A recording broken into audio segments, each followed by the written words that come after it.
경부고속도로에서 대형 화물차 무게를 지탱하는 보조바퀴, 가변축이 빠지면서 고속버스를 덮쳤습니다.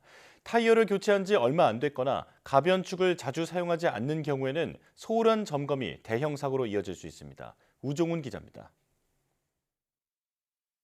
지름 1m가 넘는 크기의 무게 80kg 타이어가 고속버스 안을 아수라장으로 만들었습니다.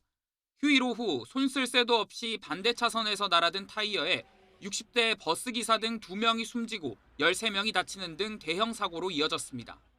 기사들이 갑자기 하는 소리만 들었지 타이어가 날아오면서 제 뒤쪽으로 이제 지나간 거예요. 그러면서 의자 아마 5개 좌석 정도까지 그 한꺼번에 이렇게 치어 들어가 버렸거든요. 경찰 조사 결과 이번 사고는 25톤 트레일러에 가변축이 빠지며 발생한 것으로 확인됐습니다. 가변축은 대형 화물차 적재물이 무거우면 지면과 맞닿도록 위치를 조정해 하중을 분산하는 역할을 하고 평소엔 땅과 떨어져 있는 보조 타이어입니다. 빠른 속도로 달리는 고속도로에서 화물차 타이어가 빠지는 사고는 이번처럼 대형 인명피해로 이어질 가능성이 큽니다. 실제로 지난 2018년 서해안 고속도로에서는 25톤 트레일러에서 빠진 바퀴가 마주오던 승용차를 충격하면서 1명이 숨지고 3명이 다쳤습니다.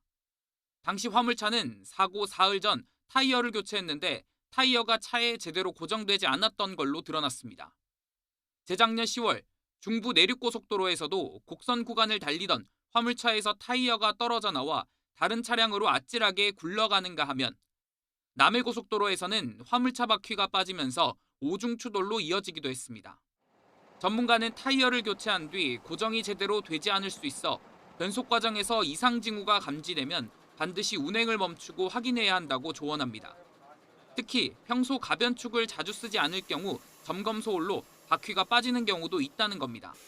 타이어가 빠져나왔을 때 그것을 인지하고 사실은 경로를 바꾸기가 쉽지가 않아요. 그러다 보니까 대형 사고로 이어지기가 쉽고요. 화물차 타이어에 대해서는 전체적으로 매번 운행하시기 전에 한 번씩 점검을 해주시기를 부탁드리겠습니다. 경부고속도로 사고를 수사하는 경찰은 가변축이 빠진 원인을 조사하기 위해 국립과학수사연구원에 정밀감정을 의뢰할 예정입니다. 부산에서 경기 용인시로 가던 화물차가 과적이나 과속을 했는지도 조사할 방침입니다. YTN 우종훈입니다.